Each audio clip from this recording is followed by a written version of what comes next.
Hi mga besh, good evening. I hope you're all doing well. And then today's video, gawa tayo ng beef bulalo. Bulalo beef. Ewan ko saan doon. Beef bulalo. Bulalo beef. So, first time ko atang gumawa ng beef bulalo. So, ito yun mga besh. Ito na yung beef natin mga besh. So, lulutuin natin to for an hour, and then after that proceed tayo sa ating next na step mga besh, kasi in the recipe it should be cooked for 3 hours. So we'll see kung, I don't know kung magiging 3 hours yung pagluto ko nito, depending kung gaano nakalambot yung beef. So we'll see later. After an hour balik ako for the next step mga besh. Ayan na mga besh, it's been 1 hour mahigit na mga besh. So nalagyan ko na siya ng ano ito, sibuyas. Ayan. At saka nalagyan ko na siya ng salt and then pepper and also counting patis mga besh, kasi over na yung asin. But anyway, that's how it looks like. Medyo malambot na siya. So ayan.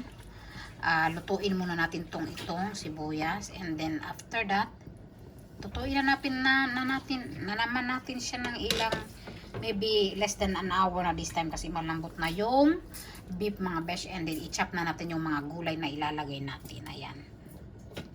Ayan na yun siya. This is how it looks like. Ayan na itong.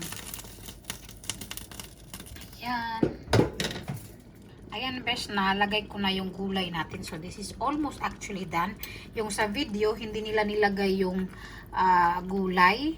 Bali sa sabawan na lang, pero sa akin hindi ko to kayang hindi luto mga besh. Hindi ko siya feel na hindi luto. So ayan, a few moments here, a few minutes here mga besh, and then tapos na, kasi ako'y gutom na mga besh. So ayan, that's how it looks like.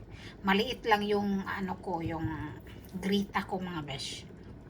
Ayan mga besh, finally luto na siya. Ayan na ating beef bulalo mga besh, sana masarap. So transfer ko muna dito siya mga besh ha. Sige, vlog pa more, tingnan natin kung kaya besh, no. Filming while transferring this one here. Ayan, yummy. Wait, asa na yung buto? Hanapin natin yung buto. Nawala na yung fats niya mga besh. Naluto na, sumobra yung luto. Oh my god, oh my god. Ay, mahulog. Ay, my goodness. Ay. Vlog pa more. Ayan. Ayan yung unod mga besh. Ayan, yan. Kuha tayo ng maraming gulay. Ayan. Lagay natin yan sa kilid.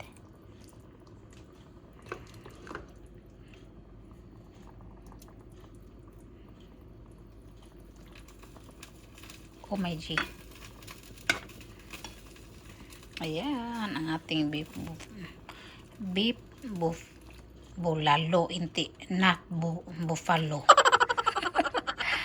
Ito na ang ating beef bulalo. Ayan. Daming gulay mga besh, because gulay is life. Ayan mga besh, kakain na kami ng anak ko mga besh. Kain. Meron pang isang natira. Ayan. Kunin natin lahat, no.